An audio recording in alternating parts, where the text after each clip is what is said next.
welcome to the Skateboard Podcast. I'm your host, Michael Reuter, skateboarder and owner of the skateboard company Skatespotted. Also here with me is Colin Barratt, skateboarder and co-host. Hello, Colin. What's up? Repping it from little old Delaware. Delaware and New York. Yeah. So, would you like to get us started, Mr. Barratt? Sure, man. I'll introduce myself a little bit. So I'm Colin. Been skating probably about 16, 17 years almost. Pretty much since I was 15. I'm like around 30 now, or 30. Shit, I'm old. So I'm originally from Bayshore, New York. Grew up on Long Island my whole life. Went to college at University of Delaware. Met a lady, never left. And now I'm chilling here skating the mean streets of Wilmington, Delaware, which is northern Delaware. Yeah, man, kind of like a firm scene here in Delaware. Surprisingly better than some of the stuff I grew up with in New York. Skate parks all over the place, and but I'm predominantly a street skater. I met Mike when I was probably about right around when I started skating, probably like 15, 16. I think I started around like 13, I believe, when I started, because I got my first board from my brother, the Muska Silhouette. Style, You would.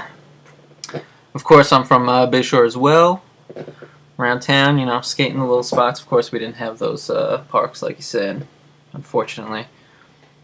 Predominantly street skaters. Yeah, most definitely. Behind Toys R Us, skating the little ledges, skating CVS, little crappy Getting some spots. Kohl's love. Yeah, So why don't you try to reminisce back to your memory, if you even remember, how you met me? I told you, I don't remember. You gotta tell the story, man. It's sad.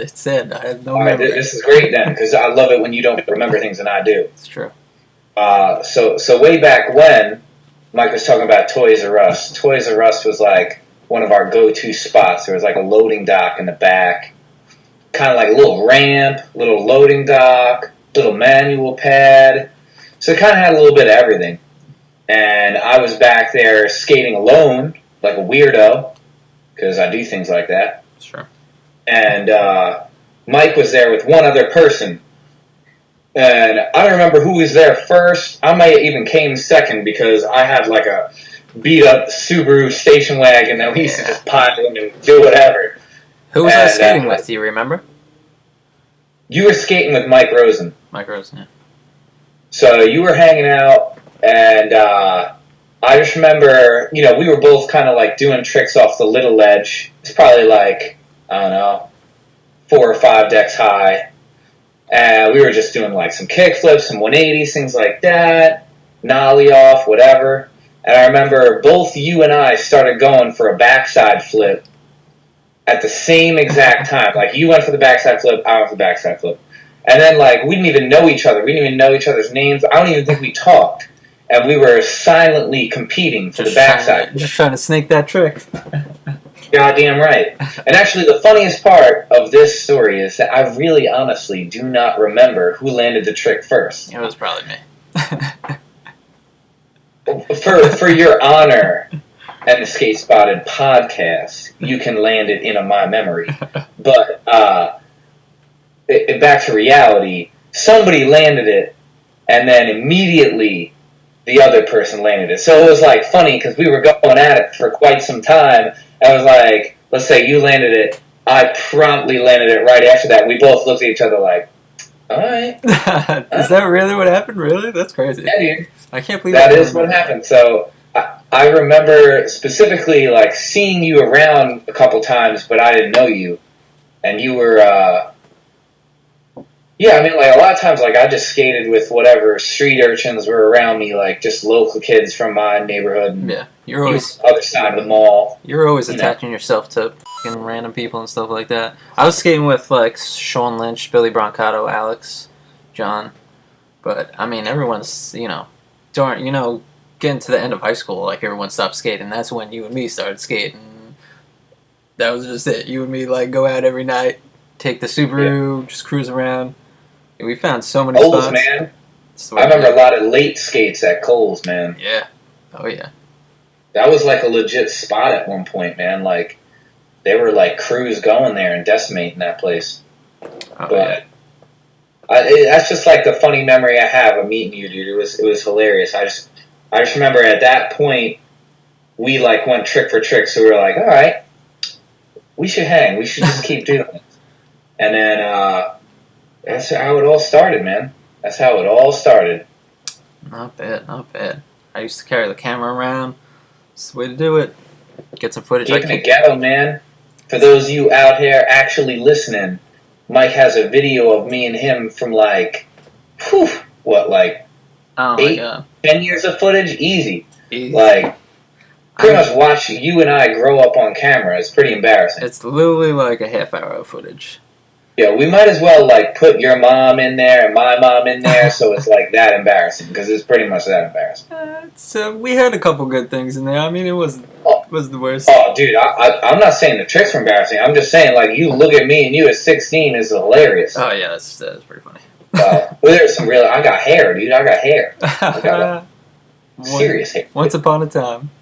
Like, not even fading hair yet. You know what I mean?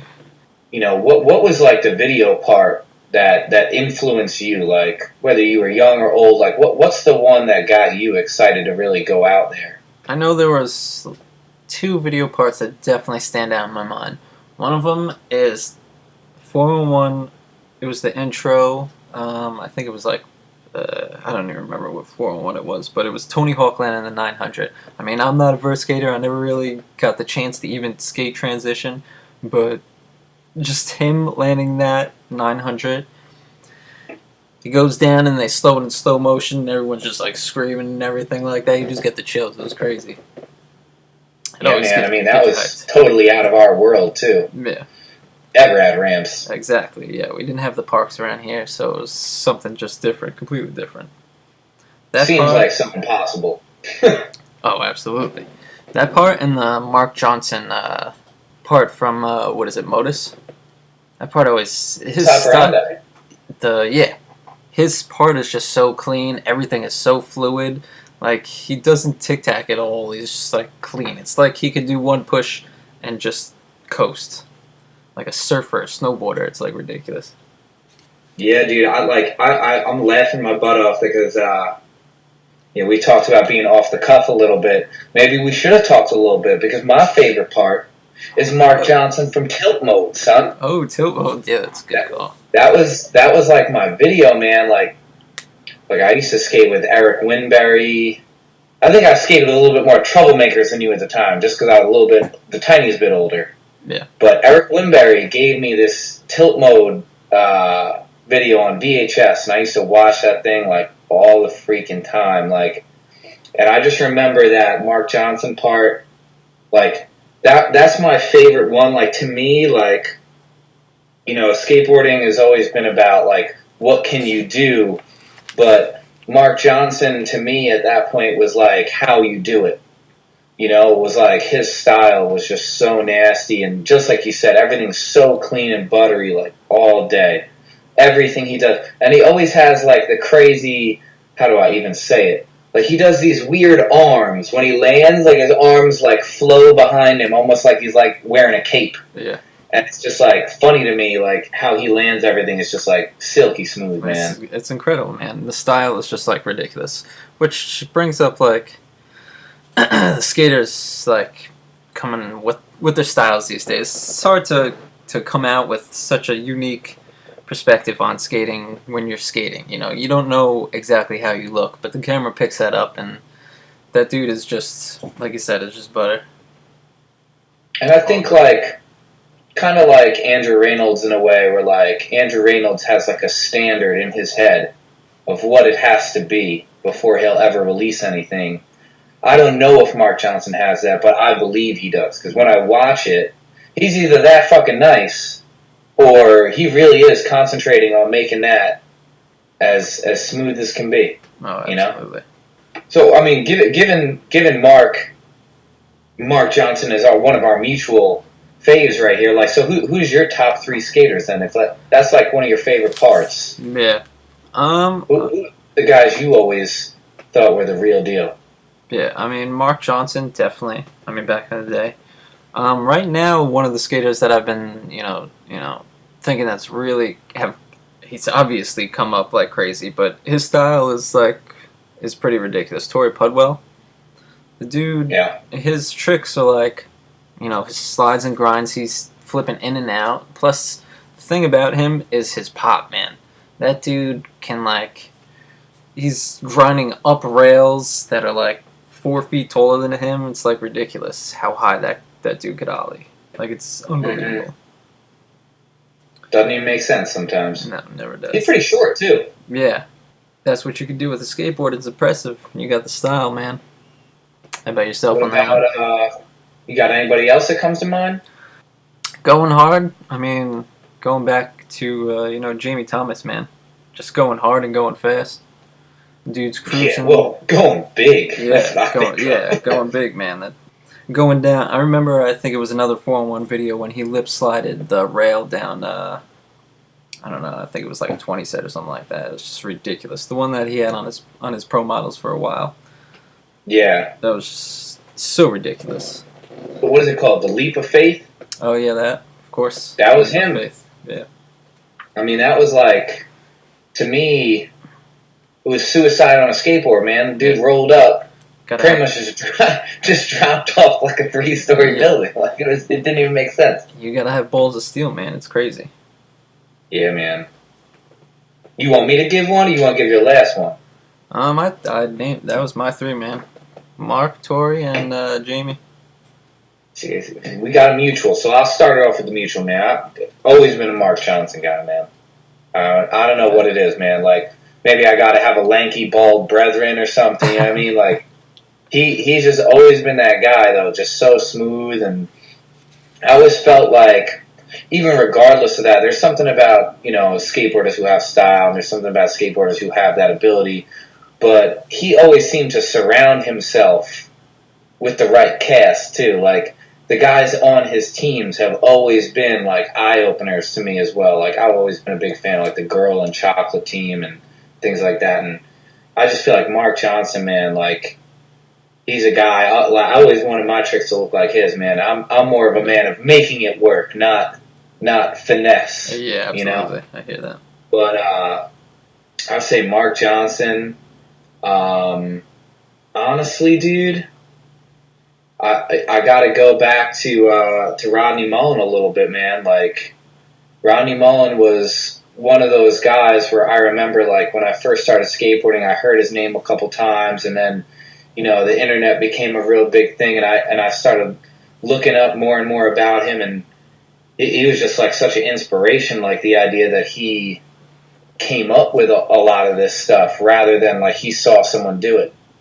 Oh, the round 2 part, man, when I got the DVD round 2, I watched that thing over and over and over, man. Just trying to think of how he did any of his tricks was mind-boggling. I still think to this day, people will never. I think he's still. How should I say it? Underrated. Oh yeah. I honestly believe that because people don't realize what it was like to actually create. And I think now actually we're seeing a generation of skaters who actually do really value the creativity. They want something new. They don't want what you've seen in other videos. Yeah. Everybody's seen the million backside Smiths and all this kind of stuff. But people are trying to come up with new ways, and Rodney is the guy who paved that way. And one of the things that's completely random, but I wanted to bring this up. I actually got his book a couple of years back. He has a book called Mutt. Oh, yeah. And one of the things I thought that was the most fascinating thing I ever heard about any skateboarder, Rodney Mullen's parents were both super smart people. They got doctorates degrees and stuff, and they were into science. And in the book, Rodney Mullen was really young, but he talked about that he applied the scientific method to skateboarding. And I didn't even know what that meant when I was reading the book. I was I kind of know what that means, but he described getting a arbitrage watch, or some sort of time watch. Mm-hmm. So you just stop it and start it. And he said he would go out every day, and this was the first thing he would do. He had a set of tennis courts right near his house.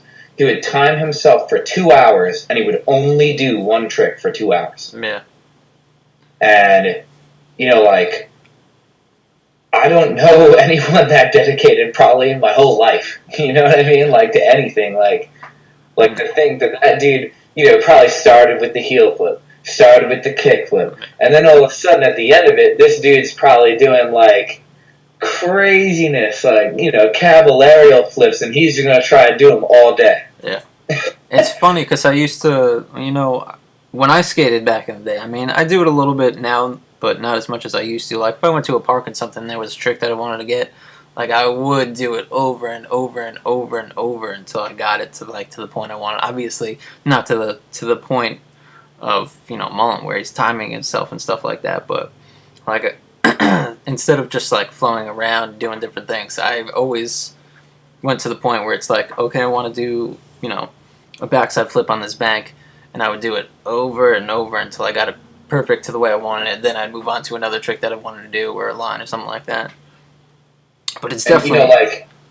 speaking of that mindset, my last favorite is the balls. The motherfucking balls. Of course. Andrew Reynolds with his madness. Because that dude, there's nobody who is more possessed and almost, like, nonchalant about it. Like, nah, that wasn't good enough. Yeah. I think I'll, kickflip, nose slide, shove out that handrail for the 14th time in a row. Did that one look better? Yeah. Like, there is setting the bar, and then there's, like, really going for it. And Andrew Reynolds is, in my mind, at the age he is, he puts out a part where he's doing man hammers down freaking stairs, the size of buildings. And I always loved, like you brought up earlier, like, speed, man. Andrew Reynolds is always flying. He's never just, lazily pushing. I've been getting into that lately. Like, I used to skate so slow, and, like, it just doesn't work out, man. Like, the speed helps. It really does. Like, it's everything. I was at the park the other day, especially when it's a smooth surface. You don't have to worry about cracks or anything like that. You just cruise, and it just feels like you get into things a lot easier, especially grinds. You just go right in and you come right out. Yeah, I mean, it kind of helps you land it. Yeah. And, I feel like when I was younger, just like you're saying, I didn't actually realize that. But the faster you go, now I'm an older dude, but so it scares me a little bit. But at the same time, the things that I have on lock, I'm for damn sure doing fast. Yeah. Because it looks better. It's actually easier.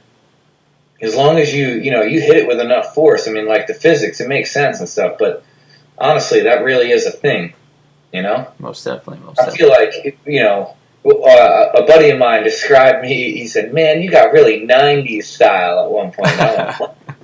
I like, laughed at that in a way. Like, it made me smile. But at the same time, like, I feel like when I look back at certain videos, guys were never going that fast because they had these little, like, dime wheels, you know what I mean? Dudes are skating like 49s and 50s. Nowadays, dudes are flying at things, man. Absolutely, yeah. It makes a big difference. But I think you definitely pick some mind blowers for your top three. And I still laugh that we share one, man. Mark Johnson's always been my dude, man. He's a killer, man. You just can't take away from style, man. That's just something. What's the newest video? Pretty Sweet? For the girl video, yeah. Pretty Sweet, I believe. I think his opening line in Pretty Sweet, he just, like, backside flips this little like, bench. Mm-hmm.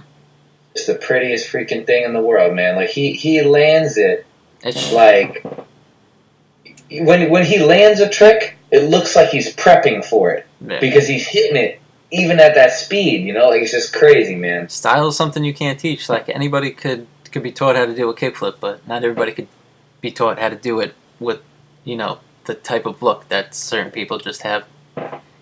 Personal question: how long do you think it took you to learn how to kickflip? Sadly, I think it took me a while. Oh, I bet you I beat you. Yeah, probably. Oh, in leg? Yeah? How long did it take? Yeah, dude, I was a sorry motherfucker, dude. It took me forever. I could do, like, so many things before I could kickflip. This is a true story. Yeah. Well, how long do you think it took you? Honestly, I would maybe a few months to a year. I don't know. I told you I have the worst memory ever. it was like around the 2-year mark Yeah. that I landed my first kickflip. That is a true story. I do have one memory in my mind. My first kickflip was actually filmed. It's gone now. I mean, I think I was with Mike Rosen, Billy Brancato, and maybe somebody else. And while I was doing the kickflip, Billy Brancato was he was doing a cartwheel in front of the lens when I did my first kickflip. I think it was on his camera, so I mean I don't know. I'm sure that video's gone completely. Wait, so but did the film actually catch you landing the kickflip, or is it all I Billy believe just so. being a big old dick? I think it was a little of both. Like you were able to see like behind it, but you were just like, that sucks. Dude, no, it's awesome because I wish I could see the film to just see the glory. You know what I mean? Like the moment of yeah, your first kickflip, you're like, yes. Dude, I remember like when I landed it. I always had this thing, 'cause I'm goofy. When I did my kickflip, it was like I kicked my right foot off. I would catch it perfect and everything, but I would land and my right foot would be right next to the board. Yeah. And then just one day it occurred to me, like, no, raise your foot higher, or whatever it was. I landed it, and I was like, oh my god, I landed one. And then I was like possessed. Like I did like 50 in a row. It was right in front of Willie's house on like East Forks. Like, right in front of the mall, man. We used to always skate right at that little, like, just flat ground. And, yeah, I just remember I landed that. Willie was there, and I was just like, oh, my God, I landed a kickflip. And he was like, do it again. And so I just, like, all day, like, nonstop. I was just like, oh, my God, I can kickflip. It was so corny. It's so whack. And here I am, 30, smiling about it. What up? What up, son? Hey, you gotta be proud, man. Not everybody could kickflip. Why don't you tell these fools a little bit about skate spotting? All right. What's going on? Skate spotted. Been going on for a little while now. Shifted a little bit. Got 3 designs, boards manufactured right here on the island. Great product, 7-ply Canadian maple. All low prices right now, trying to get the kids skating. It's hard, especially being on the East Coast up north, the winter right now. Obviously, not a lot of skating going on, but products are great. Yeah, I mean, we could lie to all you people and tell you right after this we're going skating, but we're not. We're gonna go shiver in our living rooms. Yeah, exactly. Because that's what it is right now. Winter, you got the snow, man. But I can vouch for that, man. I've skated every skate spotted board at this point. True story. It's a good board, man. Great product. I like what is the splatter design? That was like the first one I got. My favorite one is the drone, though, for sure. A lot of people like that one. I think that's a sick design, man. It's a big winner right there. People are liking that one. I got some. No, you go. I got some new designs coming out. They're getting ready. I mean, I don't want to spoil anything right now, but hopefully within the year we'll get them going. They're definitely going to be a popular design. Like I said, I'm not going to spoil anything right now, but stay tuned for that. Yeah. That'll be fun. That's good, man. Yes, indeed. What else they got other than boards? We got the all known skate club wax that everybody's always interested in. It's a great little product. It's fun. Got a little tell us a little bit more about it for those who haven't seen the skate. The wax itself is the real deal. Skate club, man. If you've seen Fight Club, you know. Yeah. It's definitely got to appeal to it. Oh, it's awesome, man. When I first saw it, I thought that was the most ingenious idea. I was like, damn. I know you can market wax and make me want to buy tons of it until I saw that. I like to get a little creative. It's got some cool packaging and stuff. A little Fight Club essence, Got to bring it to the skate life. We'll get into some more products hopefully later in the year. Got a couple apparel things that people will definitely really be interested in. Don't want to give anything away just yet. Like I said, like to surprise the people. So, Mike, what was your inspiration to starting the company, though? Like, what is it that made you want to do it? Honestly, it's funny, too. Why don't we just buy someone else? Well, Skate Spot, you got to keep it local, man. These big brands are out there. It's, it's good to skate. You see, the Maltos, Nadja Houston, whatnot. They're all doing it, riding these big companies and stuff. That's great, if you want to ride. But there's a lot of smaller companies out there, and it's cool to ride original designs, help local people out. How it came about was actually pretty interesting, because I didn't even want to... I had no knowledge of starting a company right away. The biggest thing was actually coming from us, actually. Because we used to go around finding spots everywhere, and I used to keep the journal, and I'd write, this spot here, this spot there. And I was like, I want to design my own little skate journal, and I started this skate journal. You could actually see it. I have it up on the website. You could write down where the location is, the type of security, what's at the spot, is there a bank rail, and you could put a picture up in the little journal and stuff. And I just got to the point where I was just like, skateboarding is my life, and I'd like it to be full time. So I, looked into the boards and everything like that and started it up. That's how it goes. Yeah, I remember when you first started doing that. I didn't know what to make of it. I was like, I've never seen anybody doing this. Like, you were trying to make like a little almanac, dictionary, Exactly. whatever you want to call it, on like spots, and like, especially in Long Island, like that's the craziest thing that I've learned, like moving to Delaware, is like, in my mind, like, I'm like, okay, New York would have a much better skateboard scene. But in reality, it's actually not true. Like, Delaware is 10 times the skateboard scene that New York has. It actually bums me out, man, because, like you were talking about, I skated all the cracks. I skated all the spots that had all these intricate little things that were wrong with it that you had to deal with. Well, before you, just not to cut you off, but, so everybody knows, Bayshore is out east on the island, so we're skating, like, more suburban area. We're not in Manhattan skating that. You could find everything around the corner in Manhattan. Out in the suburbs, we didn't have that much of options, so... Mike and I used to take the train with no damn goal. We could get on the train like no final destination, just find something. Like, that was the part, man. That was the best. Put the gas in the Subaru and go. Yeah, there were some good times there, man. Yeah. Some really good ones before we even grew old and knew all the bad things we could do. We were just getting lost on the skateboard, man. Yeah.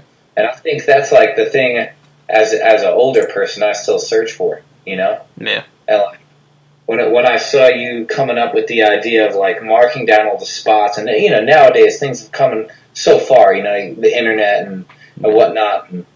But I thought that was such an ingenious idea. Like, man, there should be like a place I could just like look all this up. Yeah. And we have other people contributing. Man, it could only get better. But what about the boards? How'd that start? Why did you think, like, I need to make skateboards? Because I feel like when I was a kid, I pretty much bought, actually, most of my boards from local places, but I didn't think about it that way.